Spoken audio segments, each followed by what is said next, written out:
Inform کرتے رہے ہیں کہ ہمارے ساتھ کیا ہو رہا ہے. اس سلسلے میں 2 اینیکسچرز بھی اس لیٹر کے ساتھ لگی ہوئی ہیں, اینیکسچر 1 اور اینیکسچر 2. وہ دونوں جو اینیکسچرز ہیں وہ چیف جسٹس آف اسلام آباد ہائی کورٹ کو ایڈریس کی گئی ہیں, اور اس میں ڈیٹیلز ہیں ان انٹرفیئرنسز کی اور ان انٹیمیڈیشنز کی جو کہ سبجیکٹ کیے جا رہا تھا, جو کہ ان ججز کو اسلام آباد ہائی کورٹ کے یا باقی جو لوور جوڈیشری ہے اس کو ان کے اوپر جو پریشر تھا وہ ماؤنٹ کیا جا رہا تھا. لیکن ان بسا اوقات ان کو بتانے کے باوجود in writing as well as verbally chief justice of the Islamabad high court نے کوئی ایکشن نہیں لیا ان کی جوڈیشل فریڈم, جوڈیشل انڈیپینڈنس کو پروٹیکٹ کرنے کے لیے. کیوں نہیں لیا؟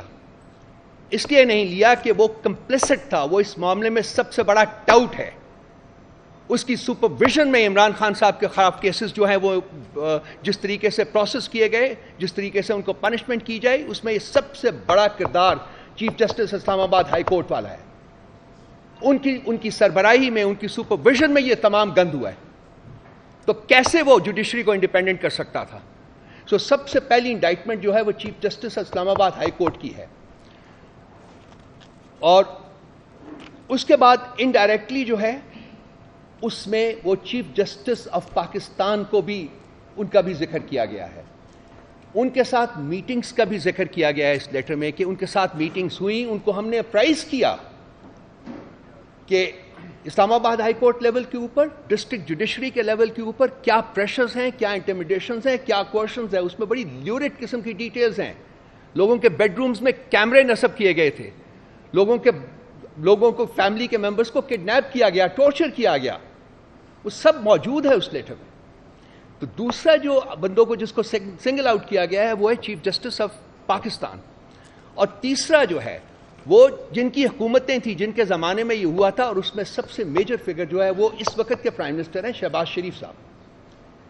تو یہ وہ لوگ ہیں جو کہ ڈائریکٹلی اور انڈائریکٹلی جن کی انڈائٹمنٹ اس لیٹر میں کی گئی ہے. کنسیکوینٹلی کسی قسم کی اتھارٹی ان آفیسز میں, ان کے آفیسز میں ویسٹ کرنا کہ یہ انصاف کریں گے, یہ انصاف کی توہین ہے, یہ انصاف کا قتل ہے, یہ آئین کا قتل ہے, یہ قانون کا قتل ہے. اور یہ جو تماشا کل کیا گیا ہے, 2 دن وہ فل کورٹ بلا کے اور اس کے بعد پرائم منسٹر صاحب سے ملاقات کر کے جی کہ پرائم منسٹر صاحب کسی ریٹائرڈ جج کی سپرویژن میں ایک کمیٹی کانسٹیٹیوٹ کریں گے, ایک کمیشن کانسٹیٹیوٹ کریں گے. کیا ایک الجڈ مسلم, ایک نامزد مسلم مجرم, کیا اس کو یہ رائٹ ہے کہ وہ اپنے مقدمے میں خود ہی جج بنے؟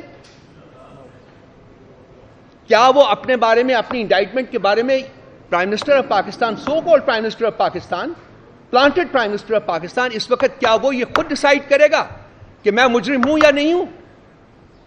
کیا مذاق کر رہے ہیں لوگ بیٹھے ہوئے یہاں؟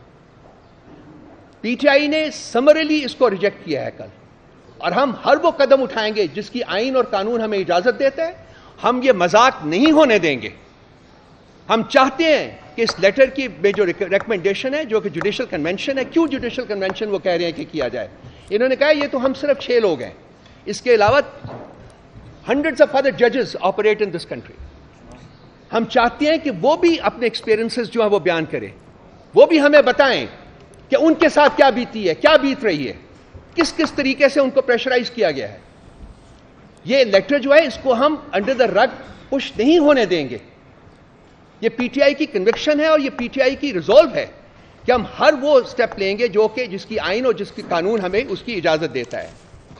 اور ایک نامزد مسلم مجرم کو اپنے ہی کیس میں خود جج بن کے فیصلہ کرنے کی اجازت نہیں ہے اور نہیں ہونے دیں گے.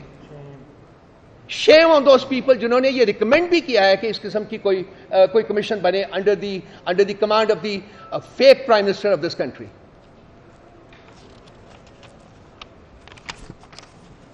ایک لفظ میرے ذہن میں آتا ہے, میں اس کے ساتھ اب ختم کروں گا, اور پھر میں نعیم پنجوتا کو کہوں گا کہ وہ ایک ٹائم لائن بتائے گا آپ کو کہ کیسز جو چیف جسٹس اسلام آباد ہائی کورٹ نے عمران خان صاحب کے ہینڈل کیے ہیں. یہ اس وقت آپ جو وٹنس کر رہے ہیں وہ ہے جوڈیشل سرنڈر. جوڈیشری اپنی انڈیپینڈنس خود ایگزیکٹو کے سامنے فروخت کر رہی ہے. یہ نہیں ہونا چاہیے. نہیں, میں کرتا ہوں, آپ چلیں بولیں آپ. بسم اللہ الرحمن الرحیم، ایاک نعبد و ایاک نستعین۔ میں آپ کے سامنے ان تمام کیسز کی ڈیٹیل رکھوں گا جو عمران خان صاحب کو، ان کی پارٹی کو، ہمارے ورکرز کے ساتھ جن کیسز کے اندر ناانصافیاں کی گئی ہیں۔ نمبر 1، جج زیبا چودھری کیس، عمران خان صاحب کے اوپر توہین عدالت کا مقدمہ بنایا گیا، اور دوسری طرف دیکھیں کہ ان ججز کو دھمکایا گیا، ڈرایا گیا، لیکن ان کے خلاف کوئی توہین عدالت کی کارروائی نہیں ہے۔ نمبر 2، وزیر آباد عمران خان صاحب کے اوپر قاتلانہ حملہ ہوا، ان کی کوئی FIR درج نہیں ہوئی، نہ ہی 100 موٹو لیا گیا۔ اس کے لیے ہم نے جا کر رجوع کیا، لیکن اس کے باوجود 100 موٹو نہیں لیا گیا۔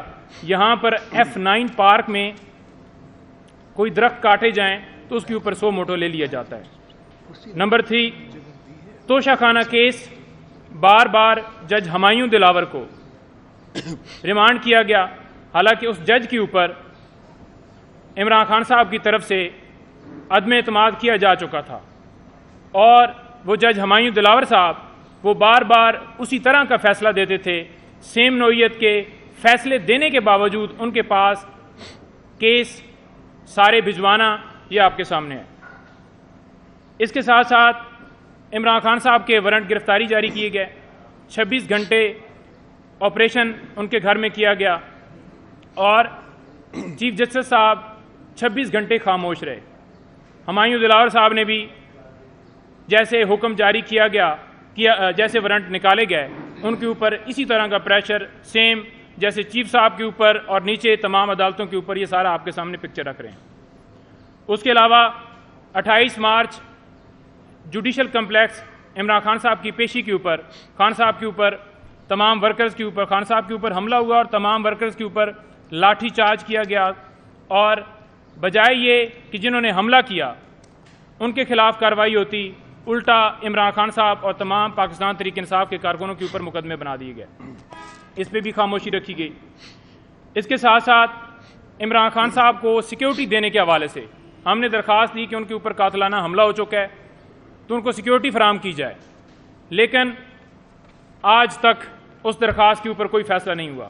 عمران خان صاحب اپنی سیکیورٹی میں عدالتوں میں پیش ہوتے رہے۔ اس کے ساتھ ساتھ 9 مئی کو بایو میٹرک کمرے میں جانے کے لیے خان صاحب کو مجبور کیا گیا۔ ہم بار بار کہتے رہے کہ ان کی ٹانگ شدید زخمی ہے، ان کے اوپر قاتلانہ حملہ ہوا ہے، لیکن جان بوجھ کر ادھر بھجوایا گیا کیونکہ وہاں پر رینجر سے یہ اغوا کروانا تھا۔ رات کو 10 بجے خان صاحب کی گرفتاری کو لیگل قرار دے دیا گیا، اور یہ کہا گیا کہ ہم اس کے اوپر انکوائری بنا رہے ہیں۔ آج کدھر ہے وہ انکوائری کدھر ہو رہی ہے؟ اس کو ختم کر دیا گیا۔ اس کے بعد توشہ خانہ کیس میں واٹس ایپ کے ذریعے یہ، کیونکہ ادھر آرڈر ہوا ہے اور ادھر خان صاحب کے گھر حملہ ہو گیا، جیسے دروازے توڑ کر خان صاحب کے گھر میں داخل ہوئے، سابقہ خاتون اول بشرا بی بی صاحبہ سے بدتمیزی کی، خان صاحب سے بدتمیزی کی گئی، اور خان صاحب کو وہاں سے اغوا کر کے اٹک جیل میں لے گئے۔ کس قانون کے تحت لے گئے؟ کیوں اس کے اوپر چیف صاحب خاموش رہے؟ کیوں اس کے اوپر چیف جسٹس آف پاکستان خاموش رہے؟ اس کے ساتھ ساتھ جو توشہ خانہ کیس کے اندر سزائیں ہیں، اس سزا کو معطل کرنے کے لیے جو درخواست تھی وہ 26 دن کے بعد سزا ان کی معطل ہوئی۔ 26 دن کے بعد کیوں ہوئی؟ حالانکہ دوسرے دن، تیسرے دن، چوتھے دن، 5ویں دن، 2-4 دن میں ہو سکتی تھی، لیکن یہ جان بوجھ کر ڈیلے کیا گیا۔ اس کے بعد سائفر کیس کو لٹکایا گیا، پھر فیصلہ محفوظ کر لیا گیا، اور فیصلہ محفوظ کرنے کے بعد خان صاحب کی جو درخواست تھی ضمانت کی، وہ ضمانت کی درخواست خارج کر دی گئی۔ اس کے ساتھ ساتھ سائفر کیس میں مقدمے کے اخراج کے لیے ہم نے درخواست دی تھی اسلام آباد ہائی کورٹ میں، اس کو بلا وجہ جو ہے وہ لٹکایا گیا، اور نہ ہی اس کے اندر سٹے دیا گیا۔ اس کے بعد طاہر سپرا صاحب کے پاس 6 ضمانت کی درخواستیں تھیں۔ اسلام آباد ہائی کورٹ میں ہم نے رجوع کیا کہ وہ درخواستیں ٹرانسفر کی جائیں، ہماری درخواست منظور نہیں ہوئی۔ کوئی بھی بندہ جس کو کسی جج کے اوپر عدم اعتماد ہوتا ہے وہ درخواست دیتا ہے تو اس کی درخواست سنی جاتی ہے۔ چیف جسٹس آف اسلام آباد ہائی کورٹ ان کو درخواست دی کہ آپ ساری درخواستیں اپنے پاس رکھتے ہیں، لیکن ان کو یہ کہا گیا کہ آپ کوئی بھی عمران خان صاحب کا مقدمہ نہ سنیں، لیکن پھر بھی انہوں نے کہا کہ آپ کی درخواست یہ ریجیکٹ کی جاتی ہے اور میں تمام مقدمے اپنے پاس سنوں گا۔ 130 سے زیادہ درخواستیں اسلام آباد ہائی کورٹ میں چیف جسٹس نے اپنے پاس رکھیں۔ کس وجہ سے رکھیں؟ اس وجہ سے رکھیں کیونکہ دوسرے ججز وہ اس طرح کے لیٹر لکھ رہے تھے اور کہہ رہے تھے کہ ہمیں دھمکایا جا رہا ہے اداروں کی طرف سے، لہٰذا انہوں نے کہا کہ میں اپنے پاس ہی رکھوں اور ان کو لٹکاؤں اور ان کے اوپر فیصلے جو ہے اپنی مرضی سے دوں۔ اس کے ساتھ اوپن ٹرائل کے حوالے سے ہم نے استدعا کی تھی اسلام آباد ہائی کورٹ میں، یہی چیف صاحب کے پاس معاملہ گیا، لیکن اوپن ٹرائل جو ہے وہ نہیں کیا گیا، اور جس طرح سے ٹرائل چلایا گیا ہے، جس طرح سے چاروں کیسز چلائے گئے ہیں، صرف اس کے پیچھے یہی وجہ تھی کہ قوم نہ دیکھے کہ وہاں پر کیا ہو رہا ہے، اور اس جیل ٹرائل کو لیگل قرار دیا گیا۔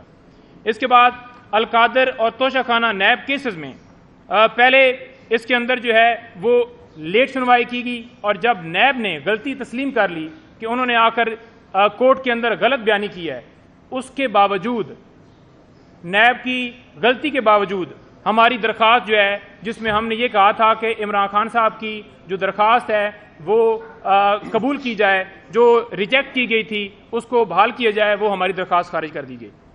اس کے ساتھ ساتھ 4 ہفتوں کے اندر سائفر ٹرائل کو ختم کرنے کا حکم دیا گیا۔ بھائی کس وجہ سے؟ کیوں؟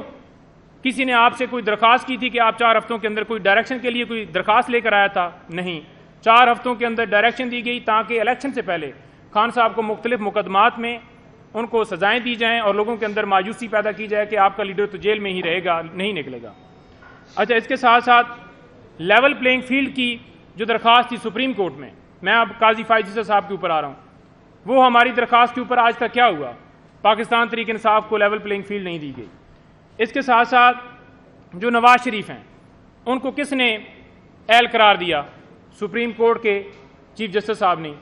اور اس کے ساتھ ساتھ مخصوص نشستیں وہ کس نے چھینی؟ یہی قاضی فائز صاحب نے۔ اور اس کے ساتھ ساتھ بلے کا نشان وہ کس نے چھینا؟ یہی قاضی فائز عیسیٰ صاحب نے۔ سویلین کا ملٹری ٹرائل ہو رہا ہے جی، پہلے اس کے اوپر حکم امتناع جاری ہوتا ہے اور پھر حکم امتناع جو ہے وہ ختم کر دیا جاتا ہے۔ کسی قانون کسی آئین کے اندر سویلین کا ملٹری ٹرائل نہیں ہو سکتا۔ جب دوسری عدالتیں موجود ہیں تو پھر کیوں ملٹری ٹرائل کروایا جا رہا ہے؟ راجہ سلطان سکندر کی پشت پناہی کون کر رہا ہے؟ کون اس کو جو ہے پروٹیکشن دے رہا ہے؟ کیوں نہیں 90 دن کے اندر الیکشن ہوئے؟ کیوں نہیں اس کے اوپر 100 موٹو لیا گیا؟ سائفر کے حوالے سے جوڈیشل کمیشن بنانے کی درخواست کی گئی، کیا ہوا؟ ہم نے یہ کہا کہ جو ملک کے اندر دھاندلی ہوئی ہے اس کے اوپر کوئی نوٹس لے لے، بنیادی حقوق کی خلاف ورزیاں ہوئی ہیں اس کے اوپر ہماری درخواست گئی، لیکن اس کے اوپر بھی کوئی نوٹس نہیں لیا گیا۔ جہاں پر غیر ضروری معاملات ہوں وہاں پر نوٹس لے لیا جاتا ہے، لیکن صرف اور صرف ہم ٹارگٹ ہیں۔